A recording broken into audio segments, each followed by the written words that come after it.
Hello guys, आज के नए ब्लॉग में आपका स्वागत है। तो गाइस, आपको पता ही है कि मैं आपके लिए नए नए ब्लॉग लेके आता रहता हूँ नई नई जगहों के। और आज का ये ब्लॉग मैं आपके लिए लेके आया हूँ शिव जी के मंदिर से, जो कि बहुत चमत्कारी मंदिर है। आपने तंदरगो धाम का नाम तो सुना ही होगा, डॉक्टर हनुमान के नाम से। तो गाइस, जैसे वहाँ हनुमान जी डॉक्टर बनकर लोगों के फोड़ा पथरी कैंसर को ठीक कर देते हैं, वैसे ही यहाँ शिव जी भी कुछ ऐसा ही करते हैं।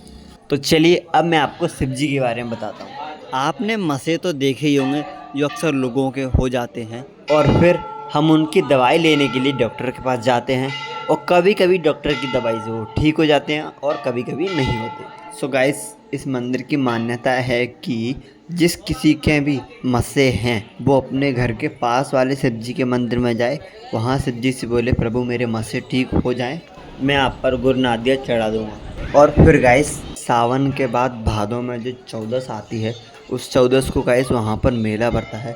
आप वहाँ पर उस चौदस को जाइए, गुरनादिया चढ़ाइए। गुरनादिया गाइस आपको वहाँ बने हुए मिल जाते हैं, और प्रभु से विनती कीजिए कि हमारे मस्से ठीक कर दीजिए, और गाइस आपके मस्से ठीक हो जाते हैं। सो चलिए गाइस, अब मैं आपको शिव जी के दर्शन कराता हूँ। और गाइस, आपको ये ब्लॉग अच्छा लगे तो प्लीज़ वीडियो को लाइक, चैनल को सब्सक्राइब और शेयर करना बिल्कुल ना भूलें।